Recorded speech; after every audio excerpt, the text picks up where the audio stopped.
Yeah, welcome, madam. Dr. Muthulakshmi, madam.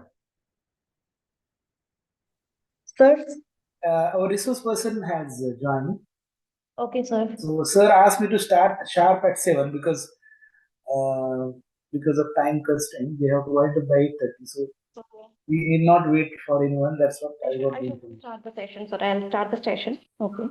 So, our resource person has joined. We'll wait for 2 more minutes because Okay, 90 sir. they have joined. So, I'll put it in the group. Okay, sir. If he has shared the PPT also. Okay. Sir, I have a query. Do AD sir is about to join with us? I will check whether he is there in the meeting. You can also search there, madam. You can search and if you Okay, have to click on participants. If he is there, you have to make him co-host. okay, sir. But anyway, I Okay. will take care of that. But you just tell me. Huh. He may join or may not, but let us see. What about head of the department, sir? Uh, we need not wait for anyone. That's what the Okay. instruction is there. They Okay, will sir. keep Okay. joining. Okay, sir. Time So of the just resource person is very important. So last 60 Mhm. seconds are there. We'll wait. Okay, sir. Okay, sir. Okay. So after 1 minute, we can start. Yes, yes. Okay, sir.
Madam, Dr. Vanilla Madam, are you requesting to allow multiple presenters to share?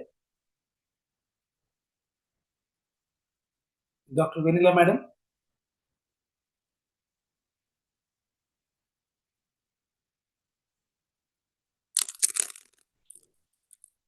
You can unmute, I think.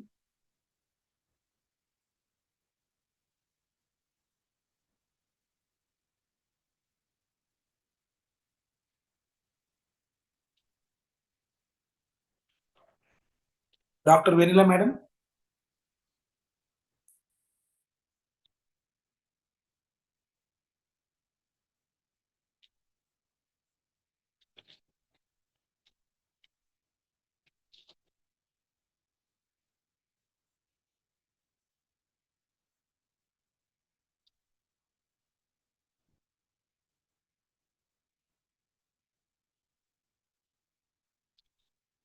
Sir, I'm able to unmute. May I share my screen? Yes, yes. Yes, that's wonderful. Thank you.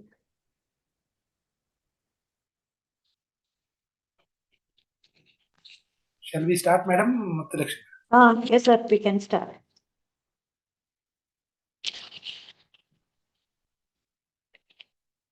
Okay. So, a very good evening to one and all. Now, I take this, myself, Dr. K. Muthulakshmi, today's moderator, I take this opportunity to warmly welcome you all to the third day of our faculty development program. Now, I extend a warm and heartfelt greeting to all our faculty members and enthusiastic participants who have joined us this evening despite their busy schedules. As we move on to the third day of this FDP, we continue our academic journey with renewed enthusiasm and deeper engagement. Today's evening session focuses on a highly relevant and contemporary theme titled Multimodal Teaching and AI Tools, Enhancing Language and Communication through AI Integration. This topic resonates strongly with the changing paradigms of language teaching and learning in the digital and AI driven educational landscape. It is my proud privilege to welcome our esteemed resource person for today's session, Dr. R. Vanilla Ma'am, Assistant Professor in the Department of Humanities and Social Sciences at the National Institute of Technology, Warangal. We are indeed fortunate to have her with us this evening to share her insights, experiences, and research informed perspectives on this emerging and impactful area of teaching and learning. On behalf of the organizing committee, I once again extend a warm welcome to Dr. R. Vanilla Ma'am and to all the participants who have joined us for this intellectually stimulating session. I'm confident that today's deliberations will be insightful, enriching, and practically useful for all of us. Thank you, and let us now look forward to an engaging and enlightening session. But before that, I would like to give a brief introduction about our today's chief guest, Dr. R. Vanilla Ma'am.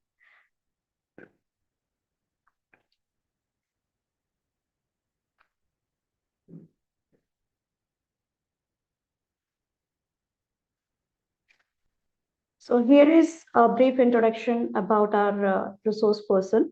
Dr. R. Vanilla Ma'am, she is an assistant professor in the Department of Humanities and Social Sciences at NIT Warangal. She is a trained language researcher and educator with strong academic grounding in English language studies, comparative literature, and the history of language teaching in India. Her teaching and research combine theoretical depth with classroom relevance, focusing on multilingual education, bilingual pedagogy, and language policy in the Indian context. She completed her PhD in English language studies from the University of Hyderabad, where her research examined bilingual English education in colonial India using historical and socio-linguistic approaches. She also holds an MPhil in comparative literature and an MA in English from the same university. Her academic writing is further strengthened by international research exposure through a Commonwealth split-site scholarship at the Center for Applied Linguistics, University of Warwick, United Kingdom. Dr. Vanilla has taught at leading institutions such as NIT Warangal, SRM University, Andhra Pradesh, IIT Hyderabad, and the University of Hyderabad, and also worked in the corporate sector as an instructional designer at Infosys. This diverse experience informs her balanced approach to language teaching, curriculum design, and academic mentoring. Her research interests include bilingual education, translanguaging, lexicography, language ideology, and the historical development of English language teaching in India. She has published extensively in reputed international journals indexed in Scopus and SCI, including language and history and current issues in language planning. Her work contributes to understanding how language policies, classroom practices, and social hierarchies interact in multilingual societies. Dr. Vanilla is the principal investigator of funded research project supported by agencies such as ICSSR, the British Council, and the Hornby Trust, United Kingdom. These projects address bilingual teacher talk, pedagogic dictionary development for low resource contexts, and social linguistic analysis of maternity and child care leave policies in Indian higher education. She actively contributes to the academic community as a journal reviewer, external examiner for IITs and state universities, and coordinator of national and international academic events. She has delivered invited talks and expert lectures on research methodology, ethical AI, language policy, and historical research across universities and faculty development programs in India. In addition to her research and teaching roles, Dr. Vanilla has held several academic administrative responsibilities, including MBA coordination, LMS and ERP management, laboratory supervision, and student welfare roles. She currently supervises doctoral research in areas such as digital discourse studies, critical genre analysis, post-colonial literature, and language learning motivation. Overall, Dr. R. Vanilla Ma'am's academic profile reflects a sustained commitment to multilingual education, rigorous research, ethical pedagogy, and the advancement of language studies in contemporary Indian higher education. Now, it is my proud privilege to hand over today's session to our distinguished resource person, Dr. R. Vanilla Ma'am. The virtual platform is yours, and now you may proceed with this, ma'am. Thank you, Dr. Muthulakshmi, for a very warm and generous introduction. Just a Thank you, ma'am. small modification.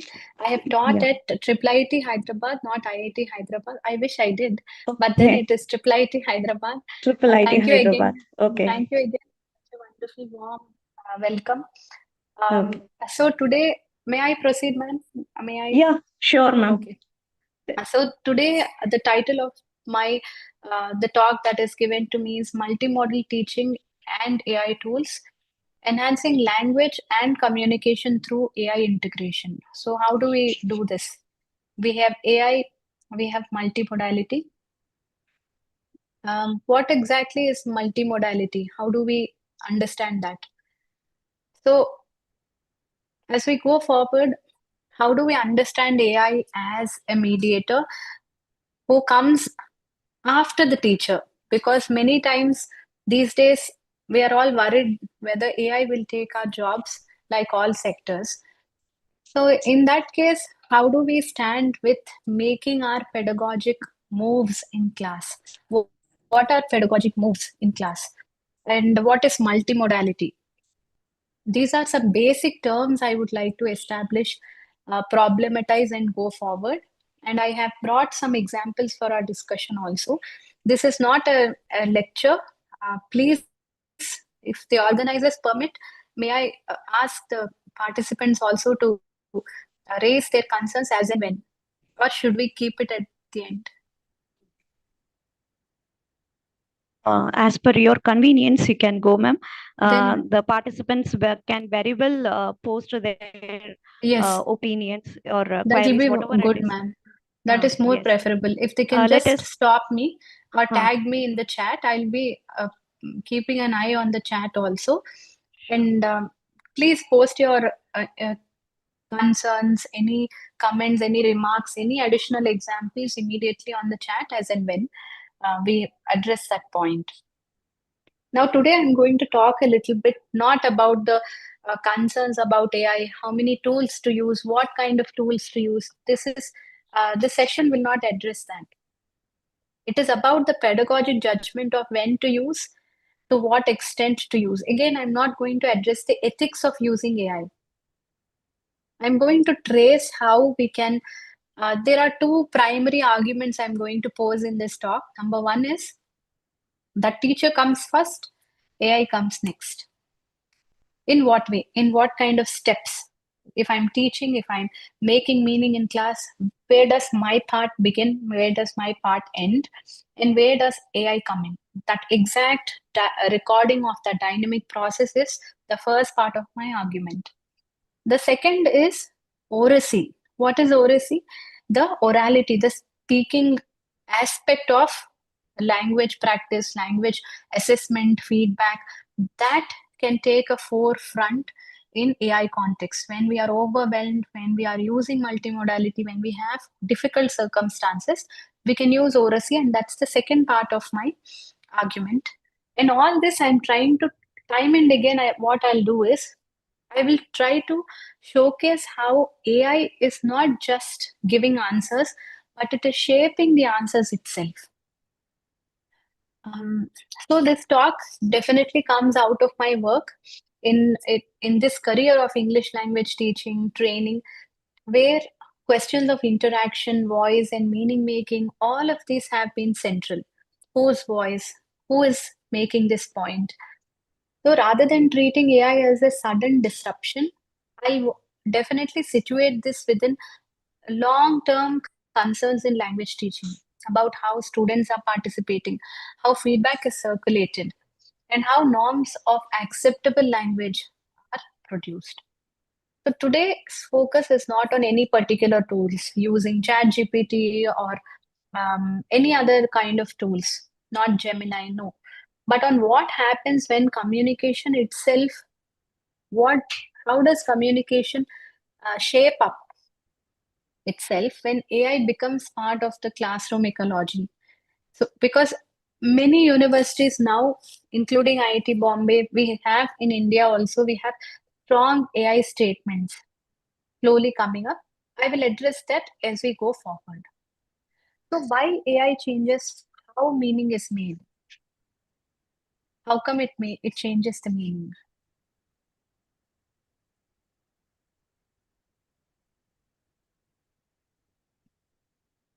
So, if I'm asking, The participants can post their answers in the chat box. yes, why does AI change meaning and how does it change it? Is meaning just one version?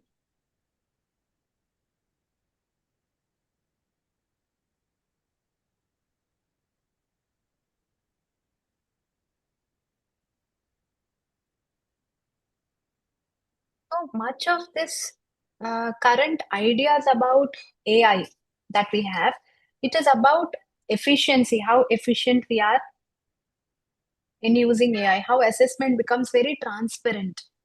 But then I'm trying to frame this problem not around productivity or efficiency or ethical regulation. We can all be ethical or unethical depending on the context. While these conversations are important when we are talking about tools, efficiency, assessment, and ethics, they often assume that language is something that can be transmitted or optimized. We feel that AI can just give language and it can be in control of a human agent. I'm trying to frame that as an issue. I don't think that is a possibility. English language education is fundamentally about participation. Any language education, any language. If you're learning Malayalam, if you're learning Tamil, Telugu, Hindi, any language at all, definitely there is going to be a large part translation, yes, interpretation. All of these it requires human participation. So learning also happens through interpretation, most importantly, interaction, where the student interacts with the teacher and interact with each other. So that learning through partial understanding, making a lot of mistakes. So that brings me to why I have more experience, because I've made more mistakes. I've learned a lot from my mistakes, where my teachers taught me 70% of what I know. My classmates have taught me 30% of what I know today. So that interaction is missing in an AI pedagogic context. How do we then circumvent this using multimodality? That is what is the problem that I am trying to throw as a trying to pose as an issue that we can all discuss and ideate about. Sorry. So this reformulation, negotiated meaning, where you say a complex, you say an issue that is complex, and then I reformulate it in simple words. This kind of a layer, when you are ascribing to the AI, if AI is changing anything significant, it's changing how all these interactions, these partial meaning makings, a lot of mistakes, all of this is being reshaped. And because of that, we need to understand how communication itself is changing. So, how do we enhance language and communication with AI integration? That is the issue that I'm trying to showcase, where we can't all um, applaud each other, be very happy that AI has arrived and it has emancipated us for once and for all. Rather, how do we make this interaction very humanistic in spite of AI, even though AI is present? So that is the framing of the problem that I have posed. You can disagree with me. I'd love to have diverse views. Please do um, post on the chat if I'm missing something so far. Yes. What this talk is. Definitely, this talk is deliberately not a demonstration of AI platforms or a comparison of tools, whether they are efficient. It is not a checklist of ethical guidelines. If you use AI to write your paper, it is unethical. If you use AI to ideate for your paper, that is okay. No, I'm not again going to talk about some ethical do's and don'ts. Instead, I want to take a pedagogic lens and ask how AI is reshaping interactional practices in language classrooms. Who speaks? Who responds? How is feedback generated? How is feedback given? How is feedback received? If you tell me, Vanilla, you have made a mistake in definite articles. So, as a teacher, you're going to look at me, or maybe you're going to write in the marginalia, and there is a lot of peer comparison for good and for worse. So there is multiple ways that feedback is given and received, and what kinds of language are valued. All of this, all of this complex meaning making, complicated network of interaction is just wiped clean with the onset of AI. So the emphasis is here not on adoption of AI, but on interpretation and design. How do we design interaction in our classes? If I need AI, I will bring it. If my interactional lesson plan or the situation that I'm designing in class does not require AI, I'm not going to let AI shape this interaction. So, how do we as teachers read and shape interactions? And then, how do we read and shape AI mediated interactions? How do we bring AI in? How do we then read that? It is about, so this is the platform on which I'm going to build my ideas. And moving on, communication is definitely a process. It is iterative. It is iterative. Why I call it iterative is You're going to ask me, clarify, you're going to tell me if I'm wrong, you're going to correct me or ask me if this is what you mean, Vanilla. So definitely, mm, so somebody says that AI can make students think critically based on the required prompts. It encourages reading through search, definitely. Many studies show that reading is enhanced when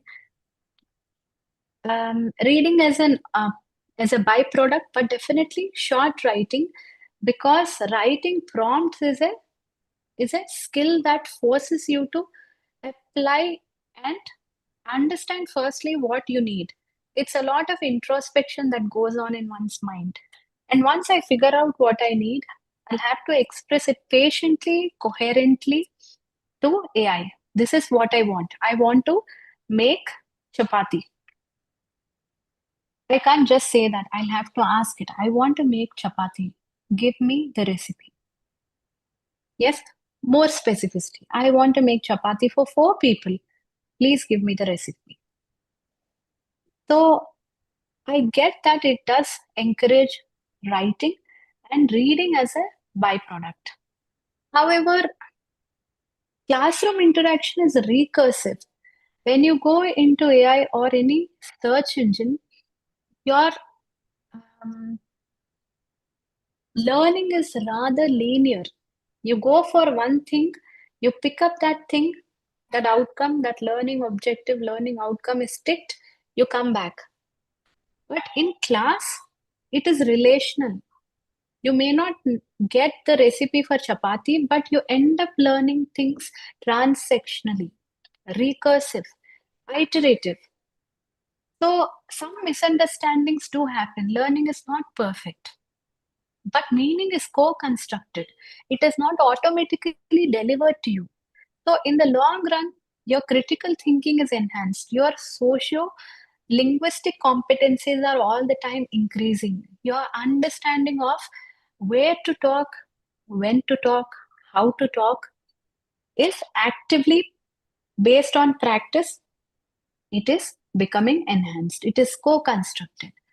So that relational rather than linear layer might be missing in case of AI. So some uh, someone also says that AI tries to please us, it tries to appease us, which may not be good always. So that desired response is also inimical. It is inherent to AI. Some more responses say machine is doing everything for you rather than human thoughts. There is no critical thinking happening. So this critical thinking, is it an impediment to critical thinking? We don't know. I don't have the data. AI is just not even a decade long in the public domain. So I don't know. Maybe we can conduct long-term studies whether it is impacting critical thinking. I'm only stopping at arguing that it is impeding co-construction of meaning in a relational, recursive, iterative manner. It is giving you ready-made information and meaning. So, so who speaks when feedback is offered? How responses are reformulated? All of this shape learning. When a human element is there, any technology that intervenes in this space must therefore be understood not as a neutral aid. So AI is not neutral here, but as a participant in the meaning making process. It is also becoming a person who has an impact on meaning making. Yes, sometimes AI is giving wrong interpretation. It's only a child. It is learning and it's learning fast. It scares me because it is learning very fast, much better than a human child. It has anybody noticed? It's making lesser mistakes as we go forward. Yes, previously a year ago it was making more mistakes. Now mistakes have decreased. Maybe after a couple of years it will become better because we are all crowdfunding its knowledge. We are all feeding its knowledge. So moving forward, This is the idea that AI is not a tool, it is mediating meanings. How humans are making meaning is also becoming shaped because of AI. So when generative AI enters our classrooms, it does not just occur simply in in a void. So generative AI can rephrase student responses, it can model good language, it can provide instant feedback, it can shape what sounds acceptable. And I have real concerns with all of this. What is good language? And how does AI know what is good language? It provides instant feedback. Will this definitely impact the students' understanding of what needs to be done? Or will students or any human being learn better in a relational circumstance? Then it shapes what sounds acceptable by way of sentences, by way of ideas, low risk options, low risk ideas, low risk concepts. So before this, how did we all live? How did we all teach? Anybody? Before AI has entered the picture, what did we do?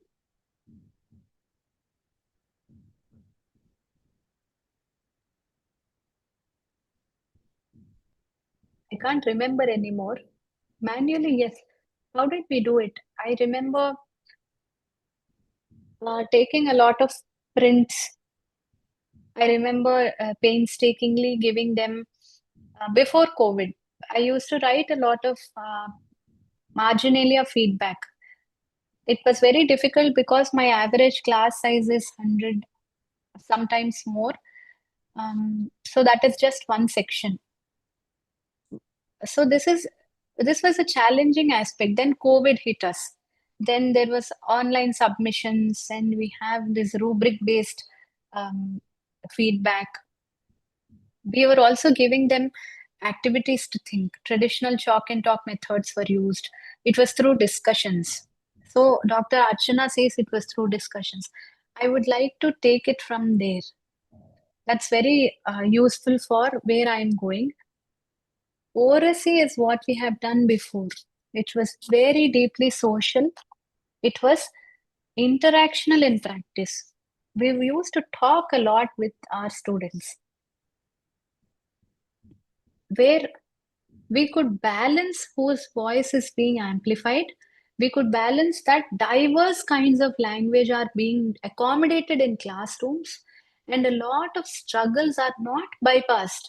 Students were left to struggle alone in some issues while learning. The others, we were there to support them.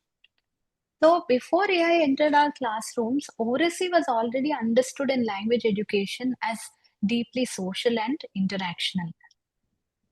Speaking between teacher and student was never to produce perfectly grammatically shaped sentences. It involved negotiating meaning, managing turn taking, responding to others, and positioning oneself within classroom discourse. But aren't we still doing this? We are still doing this. I still do this. I still talk to my students. So, what is so much different about before AI and after AI? What is the scaremongering about AI?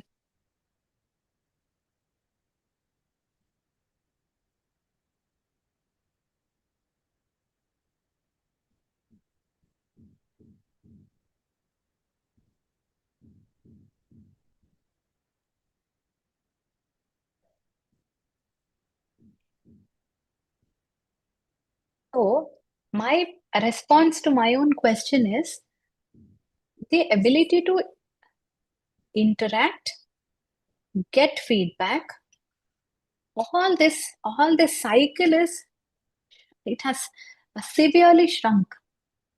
So oracy research has consistently emphasized that learning to speak is inseparable from learning how to participate, how to enter conversations, how to sustain them. all of this now, a lot of students and teachers and myself, we offload to AI. We gravitate to AI because it is devoid of judgment and it is self-paced. I can do it with managing with home responsibilities, being a mother, being a home person, everything. I can pace it along with, I need not look for a human presence. It's a definite plus. However, now how to respond to peers, how to respond to teachers, making mistakes, creating a network of oracy, all these classroom norms and power relations, I'm sidestepping.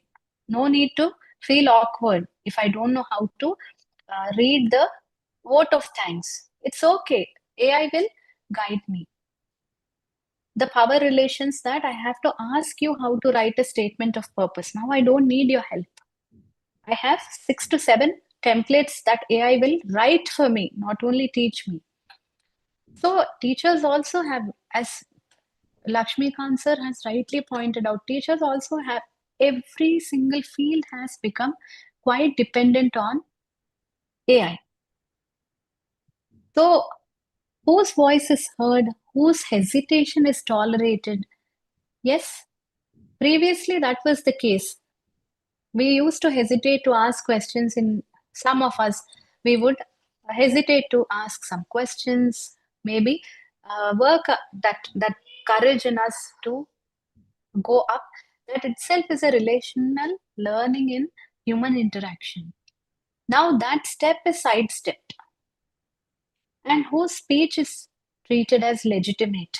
All of these questions, all of these ups and downs, those tricky slopes, all of them have been erased. They are equalized. Now, what about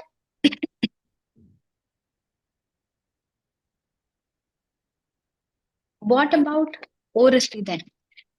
Oracy is situated, it is dialogic, it has its pitfalls because it is severely limited by classroom norms and power relations. Studies show that some teachers, they either ignore the specific gender depending on their engagement because they do not participate, they do not take turns, they do not negotiate, they do not engage. With AI, that's not an issue. Even if they don't engage in class, they can go out, they can bring themselves up to speed. However, speaking with others, not just speaking correctly, making errors, all of this, managing stance, all of this is, it's lacking now. So spoken language or oracy, we cannot take it away from interaction. No, no matter how much we can employ AI in lesson planning, design, feedback, and interactional aspects of classroom. So oracy is something I'm looking at as a very social interactional practice. This is the last citadel. This is the last fort that is standing, which cannot be replaced by AI in language classrooms.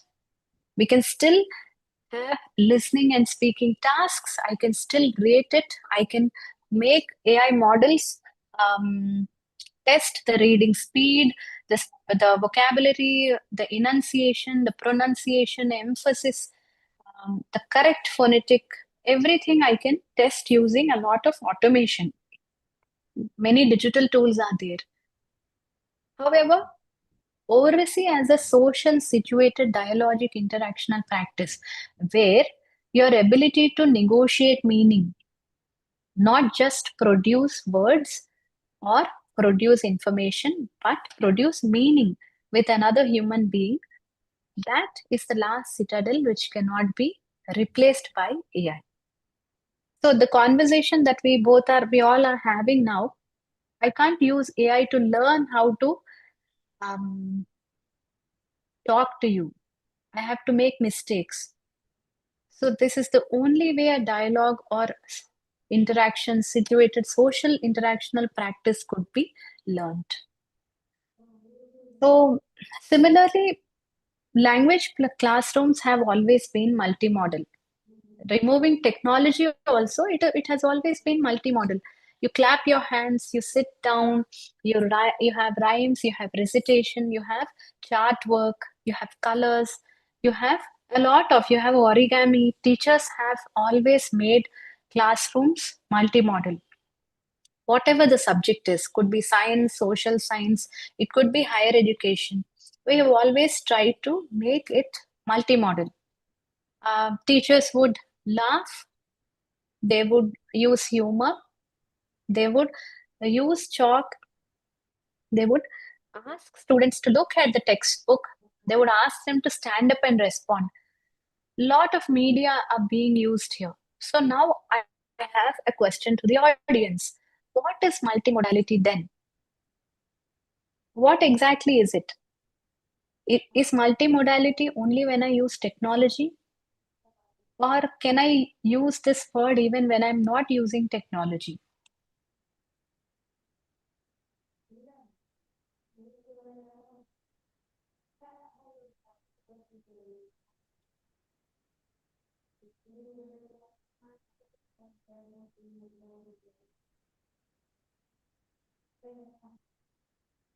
Yes. Not just technology, somebody says. Then what is it? Classroom presentation that uses spoken explanation, PowerPoint slides, images, gestures, videos, all of that is multimodal. Lots of technology then. PowerPoint can be used without technology. Multi means many, so it can be with AI or without it. Somebody says listening and writing tests. Right. So what is multimodality then? ITC. Multimodality is just anything outside my words. If I don't know how to use a computer, I don't own a laptop, nor do I know how to use a smartphone. Still, I can make my class amazingly, vibrantly multimodal, because multimodality is just interplay of speech, gesture, where I am using my hands, or walking amidst the classroom, where I am using board work, chalk and talk, old, conventional, normative chalk and talk, visuals, any charts or just drawings, tone, up and down of my tone, pacing, and finally silence. Where you let the idea hang and give the participants some time to process using text, images, and gestures. Quite right. Yes, use of eyes, dumb charades, yes, that is an activity based multimodality. But multimodality is anything beyond words. Yes, no need of technology. At the end, I will share you how I have tried, how I'm still trying to compete with AI for my students' attention, because it has been a challenge for me. Let us compare notes as teachers and see how we can make interaction possible in class. So, importantly, teachers constantly orchestrate these modes. Often unconsciously, we are anyways doing this. We use gesture to clarify meaning, writing key phrases on the board, modulating tone to signal emphasis or evaluation. To evaluate, for some student who has given the right response, I might say, ha, ha, not yes, not okay, not good. I would just give a sign, a verbal sign, ha. That means, yes, you gave me the right answer. Even that is multimodality. That means only one medium, one mode is not carrying the meaning. More than one modes are working together to shape understanding. So understanding does not reside in any single channel, but how all of these are coming together. Now we know that multimodality is just anything in class, not relegated to just the teacher talk. So what changes with AI? What is this hullabaloo about AI?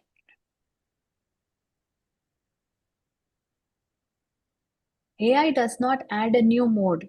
AI does not just come today and say, hey, let me help you make this class multimodal. No, it is not doing that. It is configuring how all of this comes together. Feedback is, like I mentioned, it is instant. Good language is constantly modeled, and AI does not really reorganize anything but the relationships that are existing in these interactions, the existing modes. So the communicative ecology is faster. Production and response time are shrunk. So this has sharp implications for learners and how they process language, and mainly on how they are reflecting on meaning making. There is no need to reflect now. That time has shrunk. So to make meaning, to think about making meaning is outsourced. It is a shift. It is not an enhancement, it is a shift. So, in order to come and talk to you, one aspect is I can either think about meaning making, how I'm going to come and communicate what I know about this topic. The other aspect is put everything on ChatGPT, ask what to talk to you. In the first, I have some room for learning. In the second, I have to accept what AI gives me as the source of the feedback that it is giving me as a source of knowledge on this topic. So that meaning making is something that I will sidestep. Now we are arriving at oracy with AI. How do we then? So we have established what multimodality is. We understood that oracy is something that we cannot replace even with a lot of technology. Yes. Now, how can AI support this? AI can help me if I'm feeling nervous before a big class as a teacher or a student. Yes, public speaking is always a very anxious experience.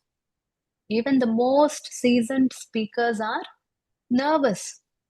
So, how can AI support this? How can AI make us less anxious about facing crowds?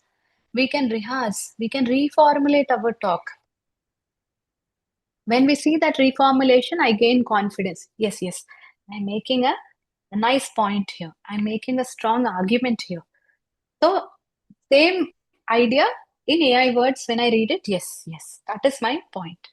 It is affording a lot of confidence for hesitant speakers, speakers who are still working on their linguistic competencies. And we also have exposure to varied language models. I want to model my language after the American style, or I want to speak like a corporate trainer, not an academician, or I want to prepare for a talk exclusively for lawyers. It will give me those language models in many ways for various degrees of functionality. But then, so all the good aspects. There is some more aspects. AI can help us record ourselves for an objective evaluation and tips for improvement. Quite right. AI helps to groom the learning and teaching process. Yes, definitely. It improves the quality of life for a lot of teachers who face burnout. When we are handling research, when we are handling admin responsibilities, when we are handling large classrooms grading, other things like entrance exams, other duties, AI has become a blessing. Yes, definitely. But what else is concerning about AI? The struggle and productive hesitation is no longer there. There is no construction of meaning with deliberate purpose from us. There are no diverse voices and accents. Suddenly, all of us are Shakespeare. Everybody is writing perfect, crisp emails. Yes, we are locally No more locally building meaningful expressions. Everything is to some degree standardized.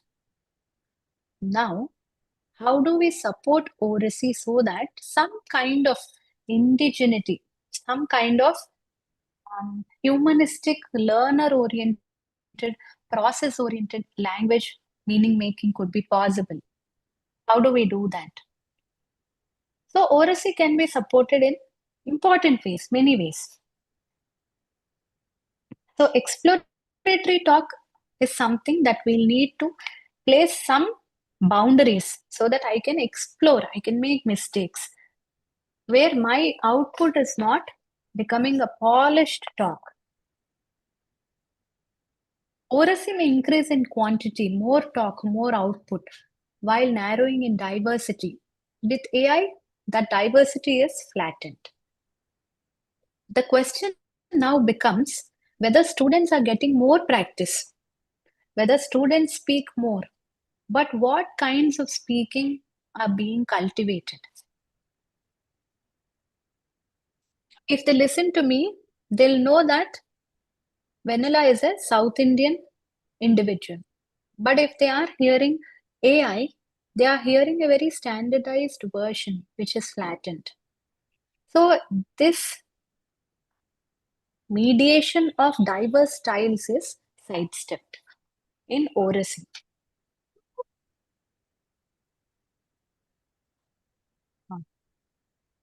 Just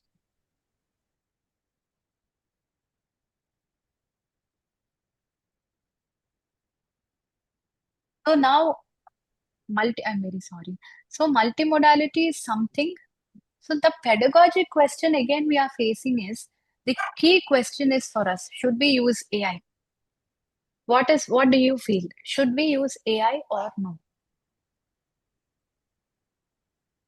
Is that the question we should stop at, or move to more interesting questions? What kinds of talk do we want to cultivate? Where should AI assist and where should it step back? What forms of oracy need protection? AI is all the time making some judgments, some value judgments, some algorithmic judgments about what needs to be retained, what needs to be flattened. That is unavoidable. We can't negotiate with AI. We can't, with the help of prompts, say that you don't do this. It is built into the model for now. So, as a teacher, how do I retain, how do I conserve this exploratory oracy in class?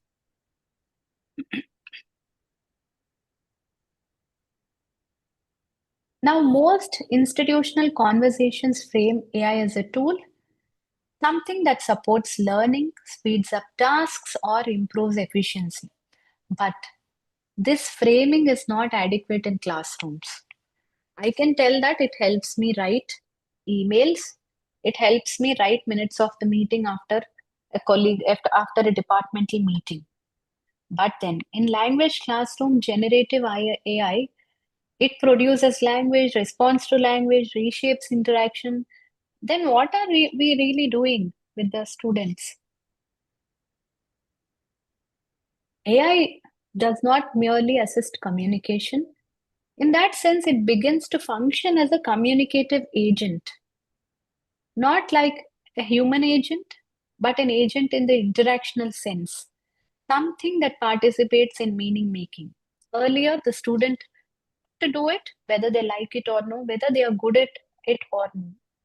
But now AI is mediating it by way of written assignments, by way of responses, by way of quickly, surreptitiously, when they look at the phone. So when I'm asking somebody what is a thesis statement, immediately they can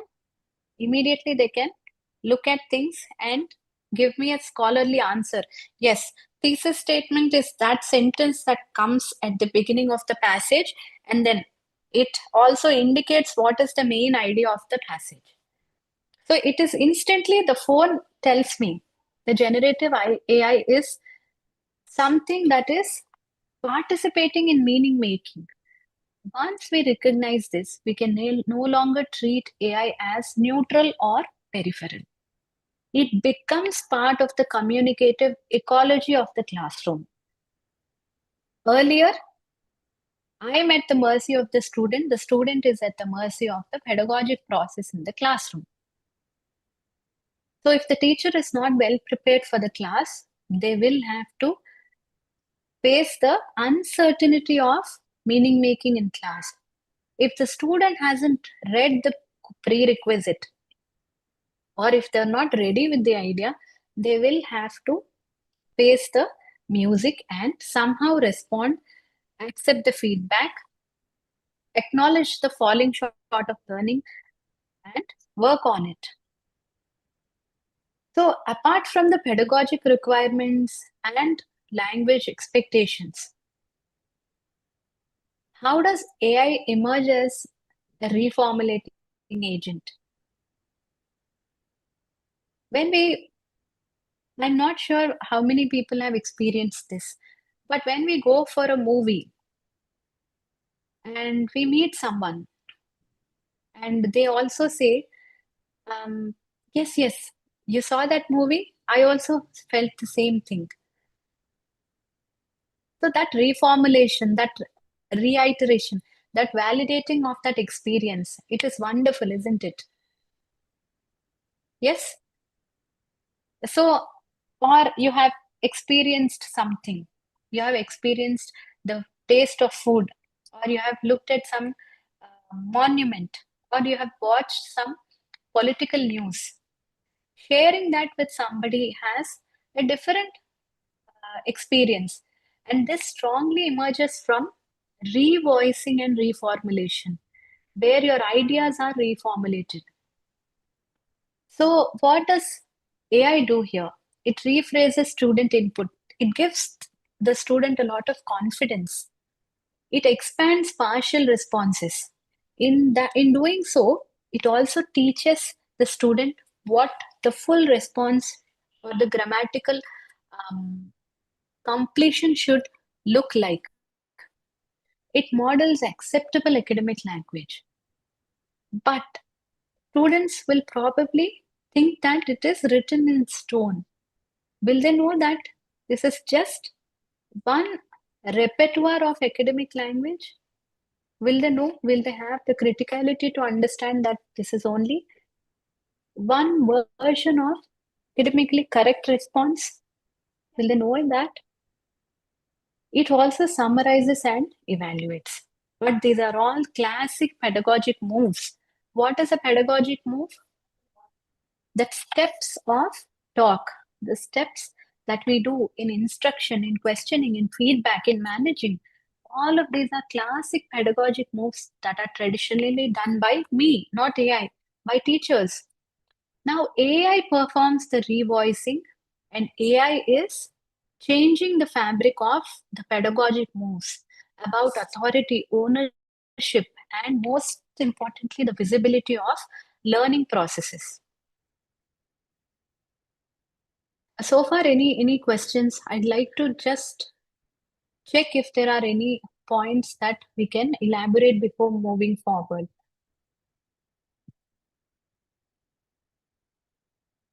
Yes, someone said AI is good or bad based upon the user and his or her intention of using it. Quite right.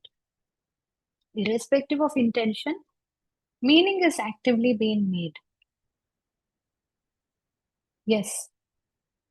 One more response says we should use AI as and when needed to little extent of information. Yes.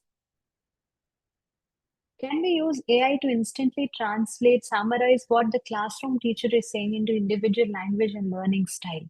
Yes. But my question would be, what would be the language dialect that the in your individual language, what is the standardized version of that language? Why is AI choosing that? Will it accommodate if I ask it to do it in my dialect? Will it accommodate or give me versions of it for other learning styles? What if all of this is quite ready-made? Next time, if I have to learn something, will I proceed about with more exploratory purpose, or will I be bored? Array, too much of work. I don't want to do this. Let me just go on. Yeah.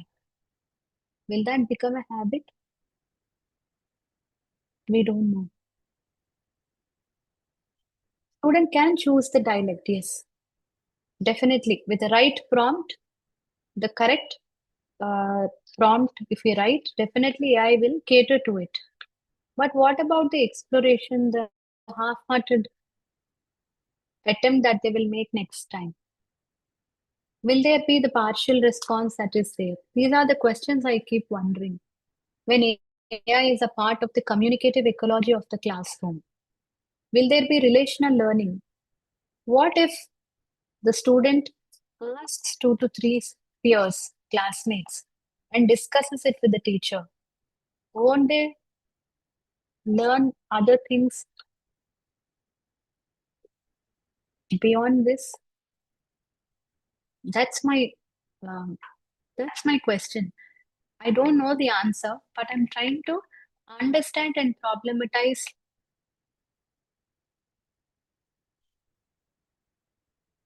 What about the AI teachers used in some schools too nowadays? You mean the teacher itself is AI, or where teachers are using AI?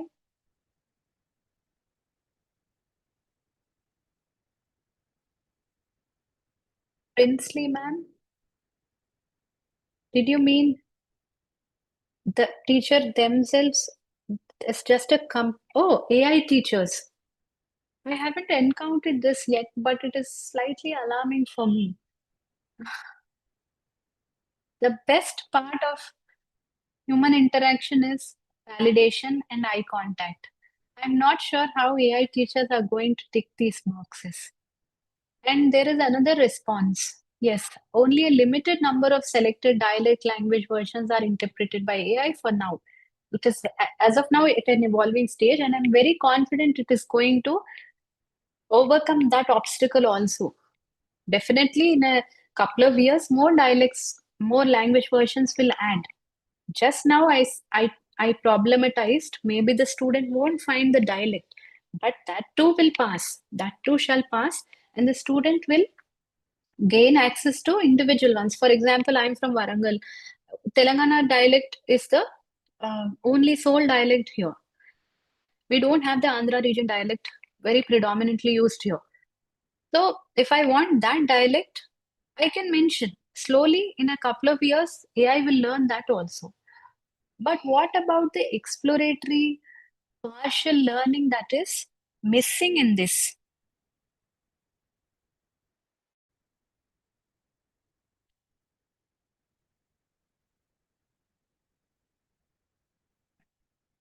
So, values, behavior, and ethics cannot be learned. AI can give us some idea, but again, relational understanding of values, behaviors, and ethics are quite different. So, AI might tell us that this is polite, but cultural politeness is vastly different. Yes. So, have you? So, I'm just going to pose this question to all of us. How many of us think that um, using a question form to our elders or to our teachers is slightly disrespectful in writing, using question marks or questions? So, if I'm writing to my senior teachers or the head of the department, can you send this document to me? Question mark. Is this desirable, a preferred way of writing, or can I say, dear madam, sir, please share the document? Thank you. The first one or no? Can you send the document? Question mark. Thank you. Or please send the document. Full stop. Thank you. Which one? Could you send me? Second one is appropriate. Formal expression. So second one. Why question mark seems impolite? But why? I'm not being disrespectful, right? Why is it undesirable?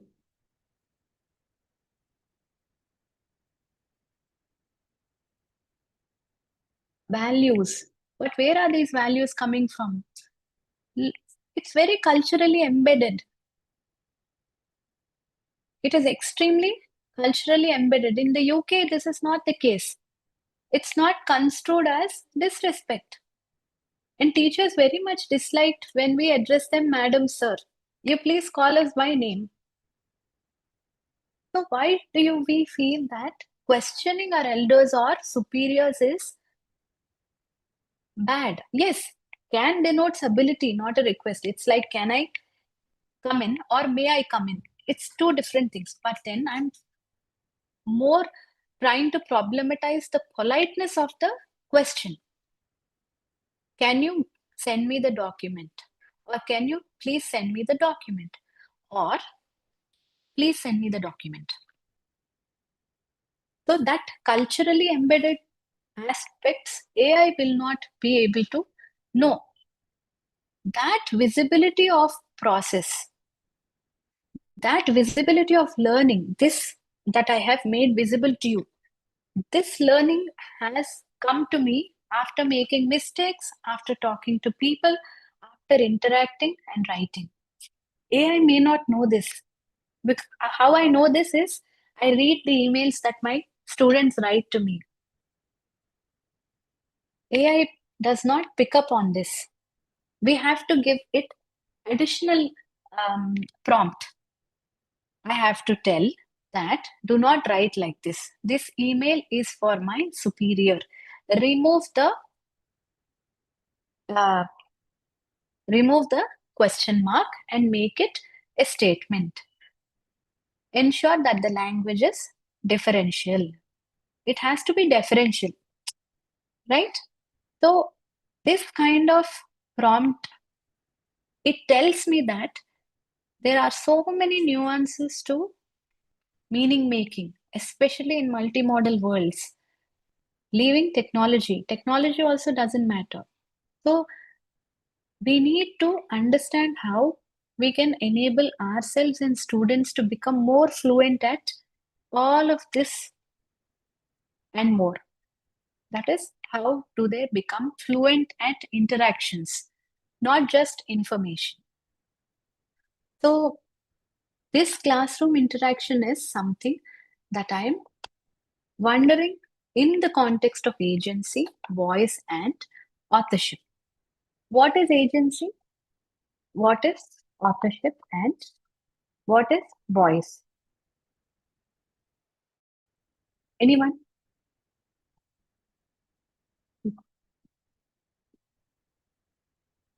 When AI revoices student contributions, agency and authorship become distributed.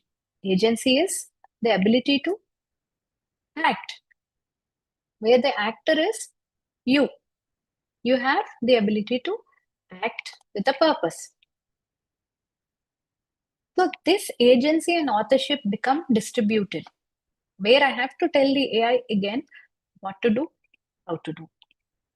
But for that, before that, Vanilla has to know that question marks are probably not the most differential versions of requests in a hierarchical relationship.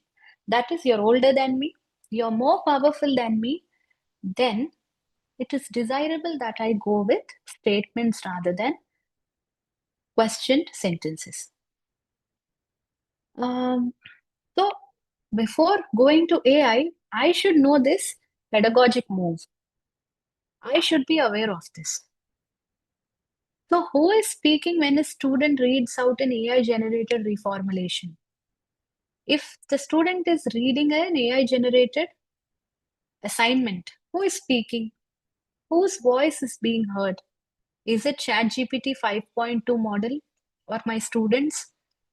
Or some institutional norm, algorithmic understanding of good English? हाँ US English लगा दो हाँ UK English standard है. Research on AI and language education suggests that Participation can increase while ownership becomes blurred. We cannot distinguish anymore between the student and AI. Students may appear more fluent, but their relationship to the language they produce becomes more complex. Participation, in other words, does not automatically translate into empowerment. It is not empowerment. It is not including the students in learning. It is not enhancing their access. No, that is not what is happening.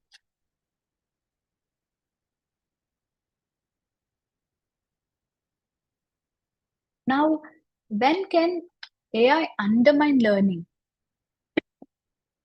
When will it undermine learning?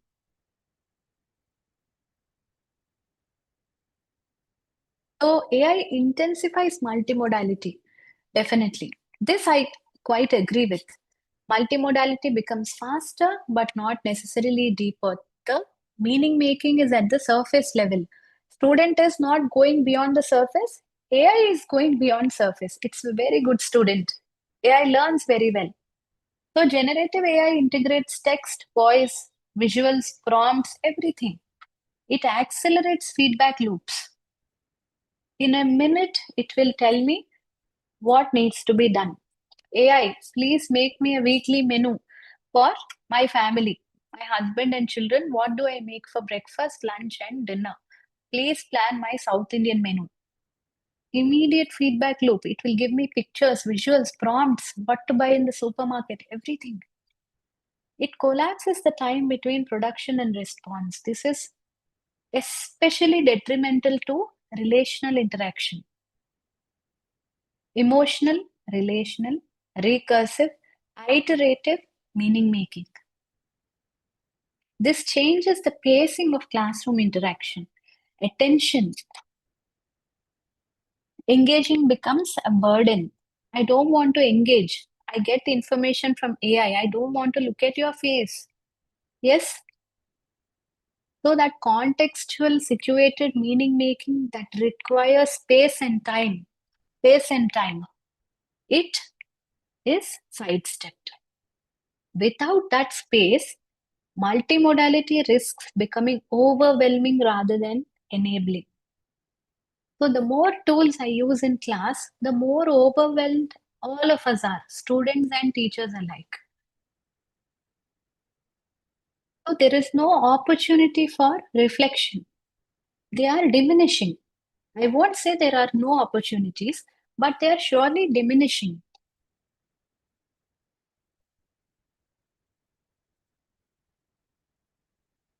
Now, what AI cannot do?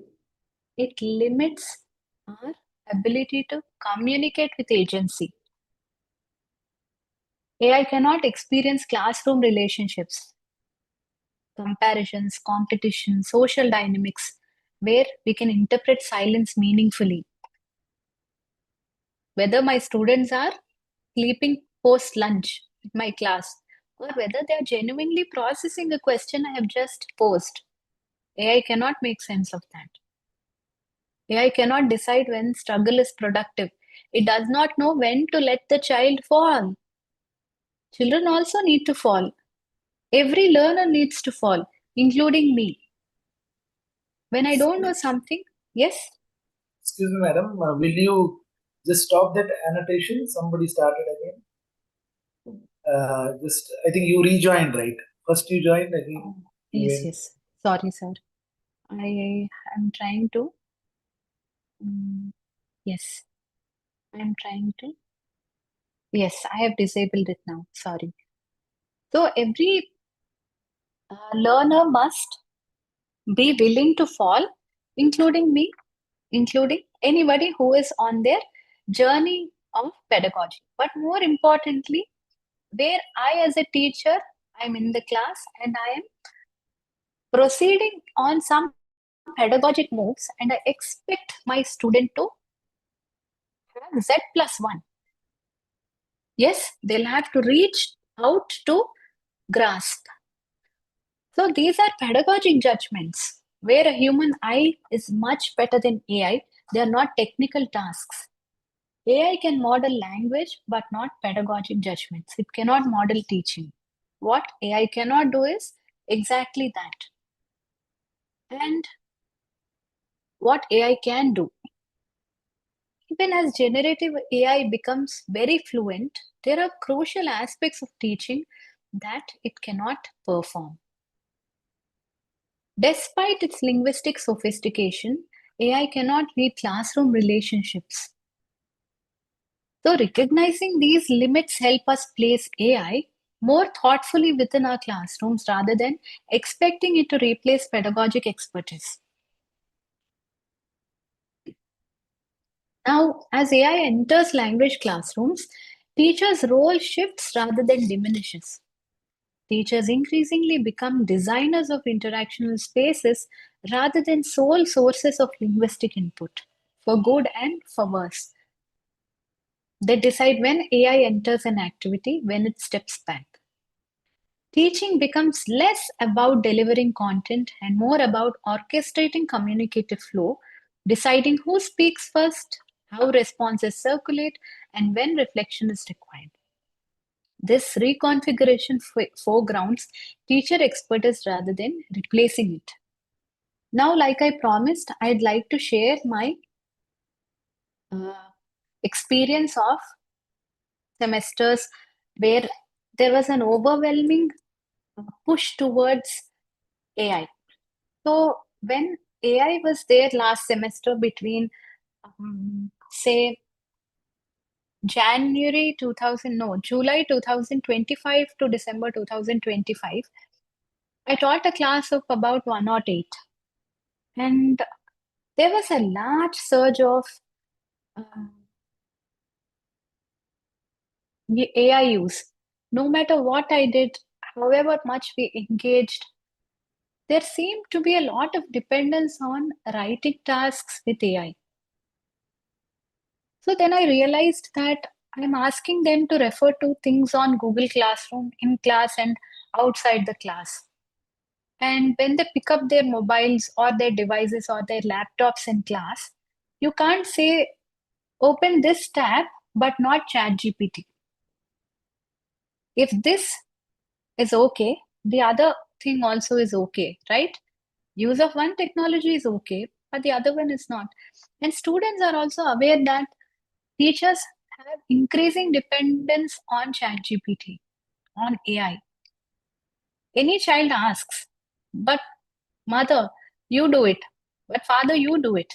But teacher, you do it. Yes? So that's the overall understanding. So I switched gears. This time, I have asked them to borrow a textbook from the library. They are not happy, nor am I. But then these days, I ask them to read page number so and so to page number so and so and work it out on paper and pen. I am trying to encourage oracy in class. In class tasks have increased in number and exams are just 3. Whatever term paper they've got to write, they can write in class, handwritten, and they can submit it. So this is a tough task for large classrooms, but it has definitely improved diverse voices. That struggle, that reflection, that partial, grasping of meaning, that exchange of ideas has definitely shifted from before. So, as in closing, I'd like to also welcome you to reflect on how to adopt, what are our pause points, what are the exit points for AI in our pedagogic moves in language classrooms. Across this session, what I have tried to do is I've tried to reframe how to think about AI in English classrooms or any language classrooms by returning to first principles. We began by recognizing that language learning is fundamentally about meaning making and interaction, not information transmission. We revisited oracy as a social practice and multimodality as the everyday condition of classroom communication long before AI has entered the picture. From there, I argued how generative AI reconfigures communicative ecologies by participating in revoicing, reformulation, and feedback. Lastly, we focused on pedagogic judgment, how teachers decide when it narrows it and when it should step aside. The central thread throughout has been that AI reshapes how communication happens, but it does not determine what good pedagogy is. So, lastly, as AI tools continue to evolve rapidly, platforms will change, institutional pressures will intensify, and new expectations will emerge. What remains constant is the teacher's responsibility to protect meaningful talk. It's very anxious for me as a teacher that onus continues to fall on me as a mediator between AI and student. The most important decisions are not about which AI tool to adopt, but what kinds of communication we want to cultivate within our students, among our class, and what kinds of struggle are we willing to preserve. Some struggle needs to be there.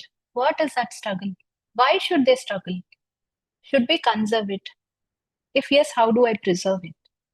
AI can assist, accelerate, and amplify, but it cannot replace pedagogic judgment of a teacher.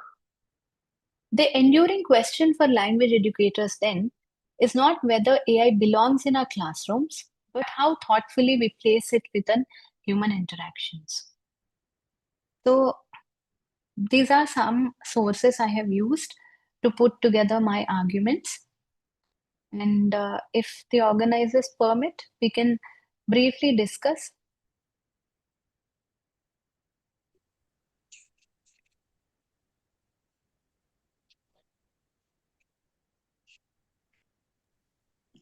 Yes, ma'am.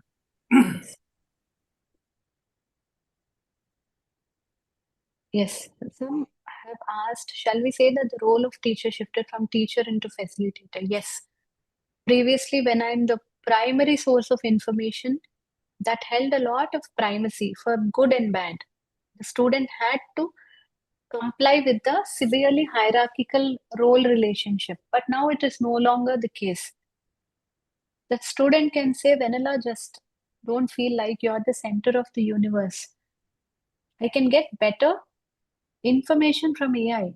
Don't feel that you are my sole source of learning, pedagogy. But as a teacher, I know that I hold some value due to my pedagogic judgment, due to my um, ability to moderate meaningful experiences of education for them, where they are exploring becoming autonomous learners, not AI dependent agents.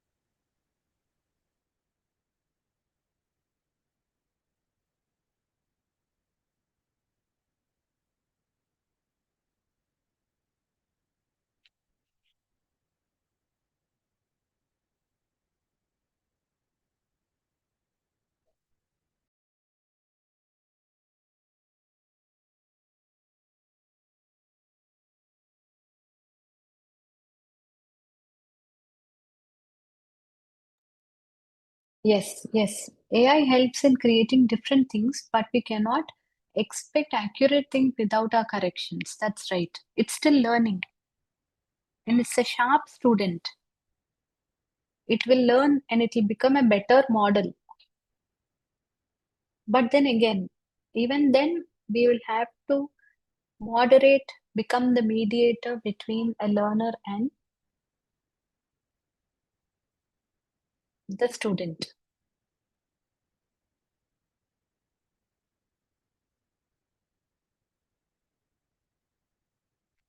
How can we update ourselves to avoid being replaced? Um, I don't feel that we might be replaced, sir. I'll tell you why. Because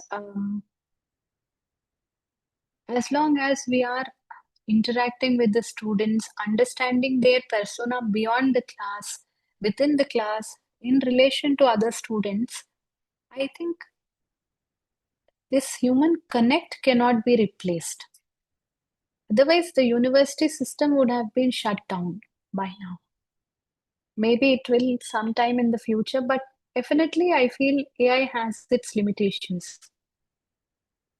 Especially at home, AI cannot replace any of the housework that I do. But as a teacher, maybe sometime in future, it might decrease the number of tasks that may be assigned to us. Again, this is a very gendered aspect of AI. Yes, I agree with Nagaraja sir. No technology or skill is ever perfect. All depends on the user's effective handling of the tool. Yes, we'll have to empower students and teachers also to go back to our own assertive autonomous learning and then reflect on how AI could be integrated in meaning making, how we can adjust our pedagogy in such a way that AI is also enhancing it, not not outsourcing our exploration of knowledge. Most domestic chores are already facilitated by AI. They are. I wish they reach our shores quickly. They can't come quickly enough. Empathy and sympathy can't come with AI.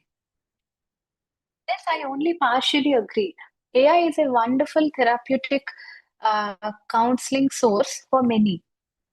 I have outlined an assignment in my previous semester where they have to give AI 15 questions about the pressures of being a student in a national level university. And surprisingly, AI has consoled them, AI understood their issues, and it has helped them understand themselves. So that way, empathy was there, sympathy was there. And AI is very strict about policies of self-harm, talk about self-harm, talk about harming other human beings. The algorithm does not even record testimonies of self-harm. If an individual is writing about their attempt to self-harm, AI does not record it. It will still give empathy and sympathy, but it does not record it. So the algorithm is strictly in service to humans. It serves humans very well. It doesn't understand the emotions and relational intimacy between teacher-student interaction yet. It does not. Yes, a lot of lonely learners do learn very well with AI because there is no judgment. It is quite asynchronous. That is, I need not make an appointment with a colleague or a professor. I can sit with AI anytime after the house quiets down or sometime in the morning. I can do that. Now, how can we create our class interactive in the presence of AI? In many ways. So I mentioned, one aspect is I knew that the students won't write their assignments without AI last semester. So I asked them to show me their prompts. Your prompts have to be grammatically right. They have to be clear about what you want. They have to write good sentences, and you'll have to show me how you have gravitated from one question or one idea to the next. Based on these 15 questions and responses, you have to write a 500-word essay. This is not interaction, but this is one aspect.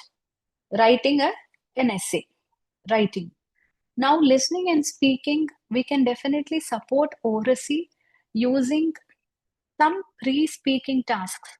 They can sit down with AI, do some prep, maybe have a simulated dialogue, or they can anticipate questions about a debate topic from the group. That will enhance interaction. It will give them a lot of context. if you follow me, I can ask AI, in 5 minutes, I have to participate in a debate in my English class. I have 5 teammates, and the other group also has 5 people. Now I am going to talk on this. Tell me what questions might come at me. That will improve classroom interaction because it's such an at a moment task. And some of us are still not, somebody says, some of us are still not distinguishing between technological tools and artificial intelligence. Are they the same thing? For me, it is all the same because every software now, sir, it has an AI. And when I'm entering this Zoom meeting also, it says AI enhanced because the transcript will probably be enhanced by AI dictate tools. I don't know. I'm guessing. So for me, that blur between sheer technology, just PPT, just Word, or AI enhanced Word, AI enhanced spreadsheets, that blur, I'm no longer able to distinguish. Then enhanced communication skills is wholly depends on mutual understanding of human beings. Yes, mostly yes. Enhancing communication skills is dependent on interacting with any sentient being. It could be a child with no words or an animal, all of it. Non-humans also can teach us. It's a very anthropomorphic understanding that only humans can enhance communication skills. Interaction will enhance communication skills. Any interaction with any sentient being. Non-verbal is emotion-based, but machines don't do that. But youngsters like machines, not emotions. They love to be like machines. They feel like that, probably this Gen Z, Gen Alpha. Now, I think the current generation from 2012, I learned yesterday, they call themselves Gen Alpha after Gen Z. So they act like they don't need human connect. They are highly equipped with technology. They're quite fast paced. But I think at the core of it, all humans crave is some social interaction because we are all social beings.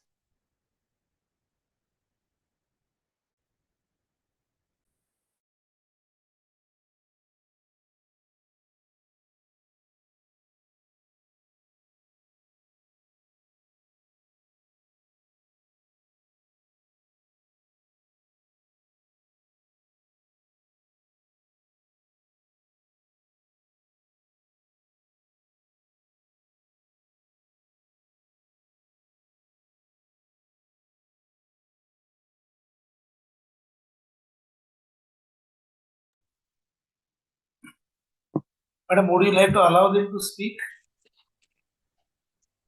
Yes, sir, absolutely. Or Lakshmi, madam? Yes, sir, I'm here.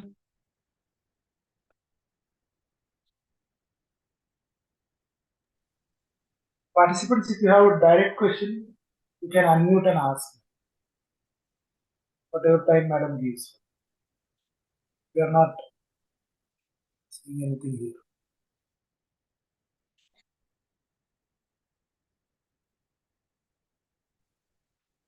Participants, I think you can unmute. Good evening, ma'am.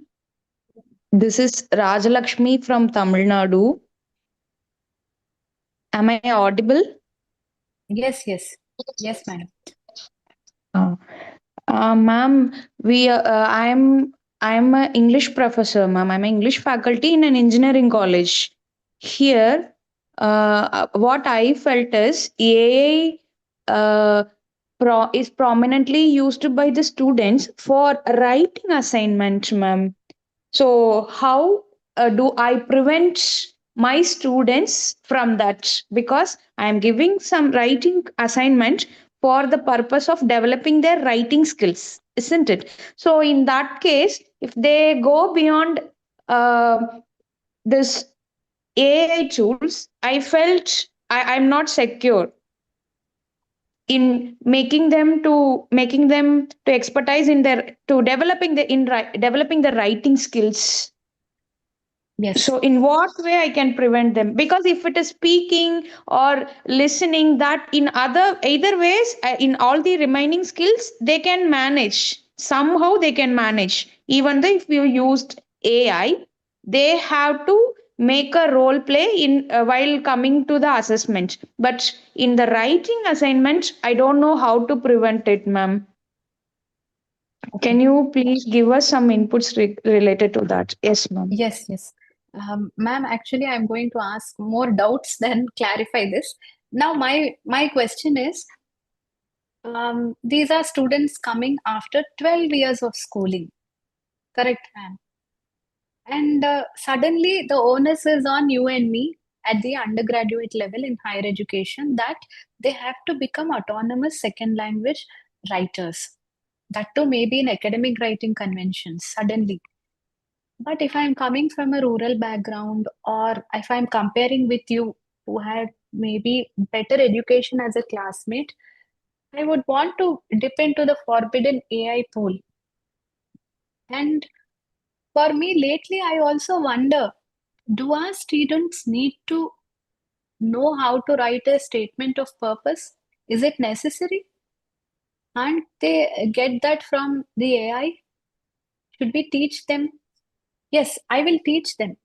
But is it a skill that they will require in through their life, through their entire life? So these are my doubts. When I'm entering into a classroom, I don't have a definitive answer. How to avoid AI is maybe have more in-class tasks where you are giving them micro assignments. Um, what I do is, ma'am, I ask them to first write the introduction. I give them the rules. I tell them, listen, the introduction has to have a thesis statement. You do that this week, one class. Second class in this week, you do the middle part, first paragraph of the body. Then this kind of an in-class writing, I'm trying to ask them to do using transition markers, whatever mechanics of writing we teach them, we do that. But at the end of the day, I keep thinking, it's enough if they know how to write a good passage or some kind of report writing structures or research articles. But some genres, I feel it is all right if they are offloading it too, but I won't tell them. I'll never let them know that it is okay. But uh, I feel as a teacher, whether at all, these are skills that they need for the rest of their life.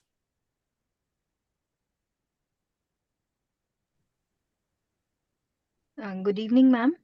Am I audible? Yes, ma'am. Yes, ma'am. Thank you. Ma'am, you explained it so well that a doubt again comes into my mind that it's really very good that they use AI tools and they practice with it and everything is right. But still, as a teacher, we are there to make them learn the language. And when I talk about learning language, then LSRW comes. So Yes. it's not all about speaking or listening and understanding. It's about writing part again comes, and the same problem happens with me in my college also, because I'm not teaching literature. I'm teaching them in engineering students a compulsory English part, pharmacy students a compulsory English part, where they treat English as a matlab, unimportant subject or extra Right. burden to themselves. But I know if they learn it, then it will be an add on quality in their career. So I again and again tell them to learn, but I'm very, very frustrated with this AI that it Yes.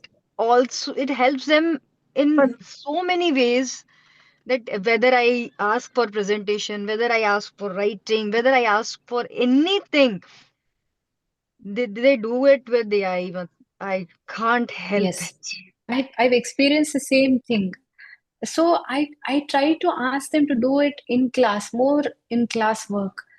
But slowly, I'm also being critical of what we are including in the English courses itself. Because somehow it is pushing these students not to innovate, not to become autonomous, but resort to ready-made solutions. Why do they not like trying it out themselves? Should we change something that we are teaching in class too? Is the skill that we are trying to ingrain, is why do they not see that it is engaging or worth acquiring? Why?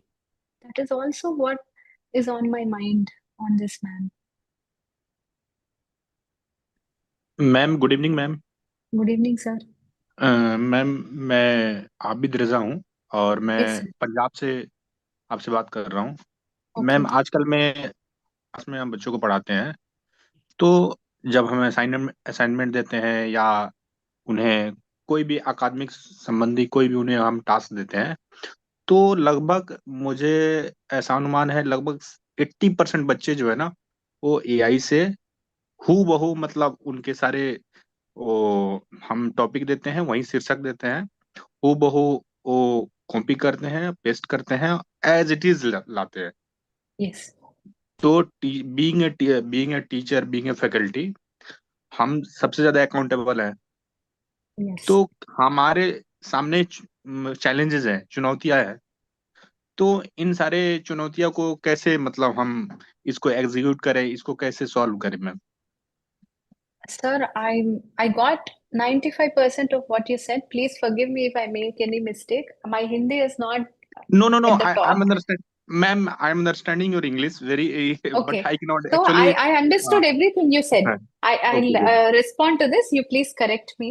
Oh, no issue, Sir, ma'am. I feel that students, yes, I feel the same thing that it is not 50%, sir. More than 50%, I think, of the class, they're quite reliant on shortcut. For me, I feel that breaking this into micro tasks. In fact, somebody also suggested that, Nagaraju sir has suggested that breaking everything into micro tasks. So passage writing, break it. More aspects that I brought into class is reflective writing, where I asked them to reflect on their learning. 5 questions every class. What did you learn this class? What did you feel about this learning? Did you like it? How will you make use of this learning in your future? Then, how will you understand how to use this in the context of your life? Only such 5 questions every class. So, if there are about 36 to 42 classes, I'm expecting at least half of those entries, 18 entries, 20 entries. This I will correct for grammar, for accurate expression, for use of definite articles, etc. Write just 2 lines or 3 lines at the end of a class, no problem. Or per week, write 1 entry in class, reflective entries. So that also could work. But again, I'm just thinking, why would they go to AI so enthusiastically? What in these 12 years of schooling is making them feel that writing is difficult and writing with AI is easier, or thinking with AI is easier? Ma'am I am getting your point, लेकिन जैसे आजकल ये जो बच्चे हैं आजकल में जैसे चूंकि बच्चे बहुत एक्टिव होते हैं, उनका माइंड बहुत कॉन्शियस होता है और वो हमारे चीजों को बहुत अच्छी तरह समझते तो हैं, लेकिन उन्हें हमें ट्रेंड करना है। हमें मतलब अपने अपने नेशन के प्रति, अपने स्टेट और अपने सोशल अकाउंटेबल के लिए बनाना है। तो कहीं ना कहीं एआई मुझे लग रहा है मैम कि जो इंटेलेक्चुअल माइंड्स को किल कर रहा है और विशेषकर बच्चों के लिए बहुत नुकसानदेह है, इसलिए क्योंकि आप देखेंगे और उसमें सबसे ज्यादा अकाउंटेबल हम फैकल्टी हैं, टीचर्स हैं, जो सेकेंडरी सीनियर सेकेंडरी में से जो टीचर्स हैं। और कहीं ना कहीं हमें इसको थोड़ा सा फिल्टर करने की जरूरत है, कहीं ना कहीं हमें थोड़ा सा इंस्पायर करने की जरूरत है, जिससे बच्चे ज्यादा तो इसका कुछ अगर सोल्यूशन अगर हो गवर्नमेंट ऑफ इंडिया की तरफ से, या कुछ ऐसे गाइडलाइंस हो एकेडमिशियन की तरफ से, या यूजीसी की तरफ से, या स्टेट गवर्नमेंट से, तो क्या आपको लगता है कि आपके क्या विचार है ma'am? Could you give me the what is your approach, what is the perspective regarding this? The resorting to AI. जी जी, yes yes ma'am. That's the thing, sir. I feel somewhere this autonomous ability to think, ability to write, ideate, somewhere socially, emotionally, we'll have to bring a human to human interaction back. But that is going to be tough as increasingly we are all gravitating towards a solitary sort of individualistic society. But again, students also will need to balance. At the end of the day, they are the future. We cannot teach them at every point, but we can try to show them that critical thinking and enjoying the pursuit of exploration is more enriching than just getting ready-made outputs from AI. For me, I feel that as a teacher, if I go into the class with energetic tasks, sometimes out of 10 times, I think at least half the time, students, that energy carries over to the students. They also seem to feel that, hey, our teacher is quite enthused about this task. Why don't we also try? The reflection, nudging them, breaking the tasks into realistic goals. It's a lot of spoon feeding, but it does work sometimes. Ma'am, So I ma'am, am Akim ma'am Tudral. Thank you so much ma'am. Hello, ma'am. I have an issue to ask. If you kindly permit, then I'll go through. Yes, sir, sure. Okay, ma'am. I am working as a PhD research fellow at Chittagong University of Engineering Technology in Bangladesh, as well as taking some classes for diploma students. The interesting issue is the guardian of some diploma students urges to uses AI for making some assignments directly, and interestingly the guardian helping their childs to use AI because it is ready-made and very easy to use, and if you want to get some 2 or 3 pages or 500 words assignment, then it is very easy to use, but unfortunately the skill of the students are drastically harmed. Could you Yes. think some guardians need also this awareness to don't use AI directly, or it may reduce the quality learning or education in the higher study level? You mean the guardians or the parents? Is that no? The parents awareness is needed. I think that is very important in some levels, Uh, especially in the mid level or in the higher study level, don't know if the parents have because caught on yet. they are ma'am, they are the guardian is also interested to helps their child by using AI directly. Oh, they And are. I got some. Yes, it is very interestingly observed in Bangladesh. So the guardians are okay if, or they are encouraging if the ward or the child is using AI to complete the required classwork. Yes, they don't do any brainstorming or don't go for deep No, no, planning no. or deep thought. That's the problem in India too. This is how I think they're not willing to go beyond what is strictly there in the scope of the assignment.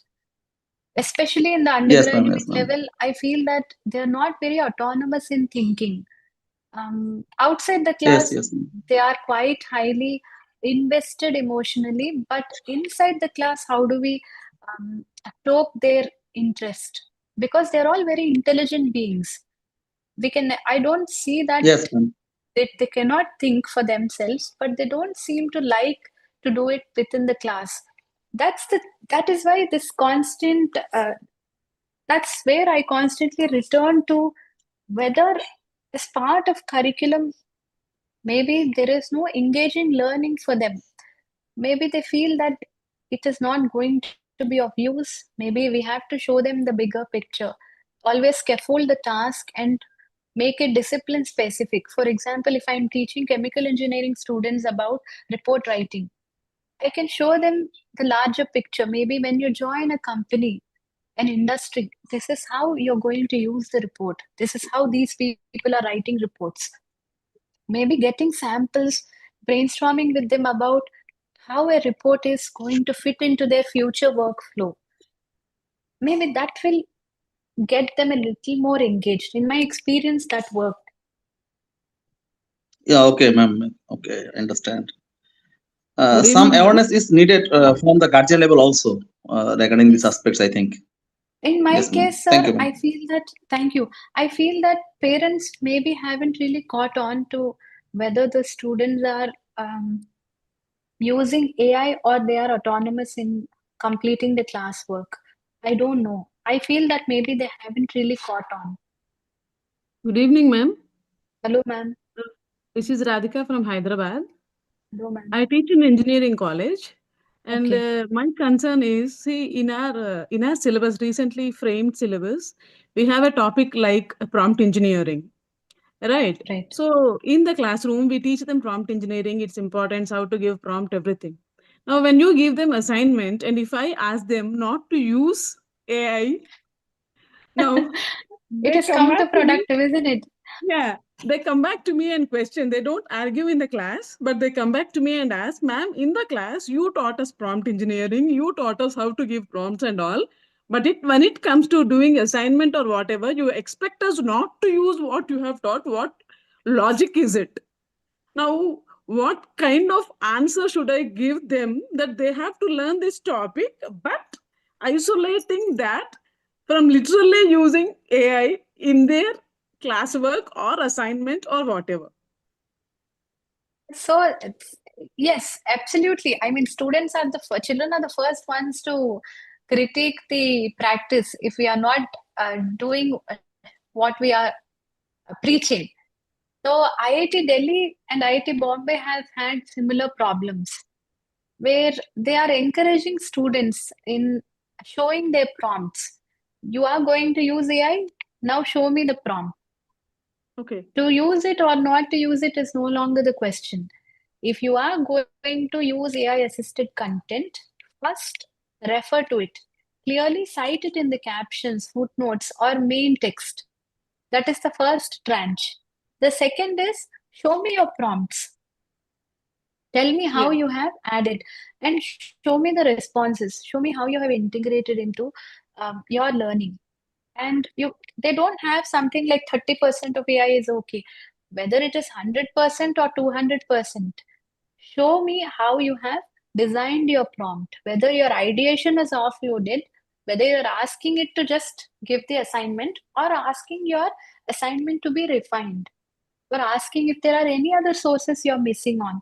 That right balance, if it is there in the AI prompts, then they are allowing it.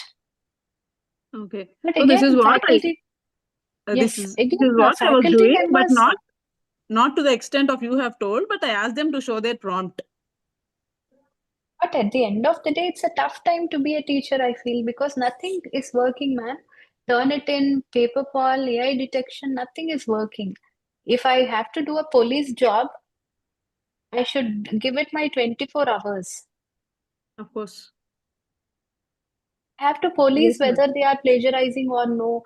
Um, Again, that won't fetch anything. I can catch them red-handed, but again, that will only distance them from the learning.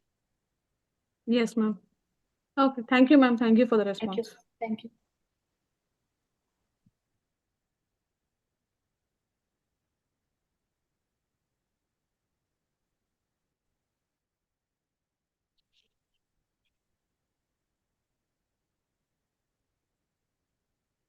So I think it's already high time, ma'am. Can we conclude?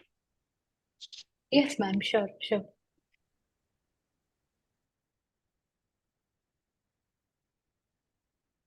So I request the participants, if ever if you have any questions, you can message me in the chat box. I'll note it down and we can have the answers later. So every day, last session and the previous session also, I have noted a few questions from the participants. So if ever you have any questions, you can type in the chat box. So we are at the concluding session of today's FTP. So on behalf of the organizing committee, I would like to express our sincere gratitude to our esteemed resource person, Dr. R. Vanilla, for delivering such an insightful and intellectually stimulating session on multimodal teaching. Thank you very much, ma'am. Your session was really beautiful, blended with theory, with practice, and offered us valuable perspectives on multimodal pedagogy. So the clarity of your presentation, the relevance of examples, and your thoughtful engagement with participants truly enriched our understanding of contemporary teaching learning paradigms. So here, I'd like to thank our respected head of the department, Dr. G. Srinivasulu Gaud sir, and I also thank the organizing committee members, coordinators, and all the faculty members and participants for their enthusiastic presence and active engagement throughout this virtual session. We truly appreciate your cooperation in making today's session meaningful and successful. We look forward to your continued participation and warmly invite you all to us for tomorrow's FTP session as scheduled. So as usual, we are going to have a new resource person with a new topic. So with this, we formally conclude today's session. Thank you and have a pleasant evening. Thank you, ma'am.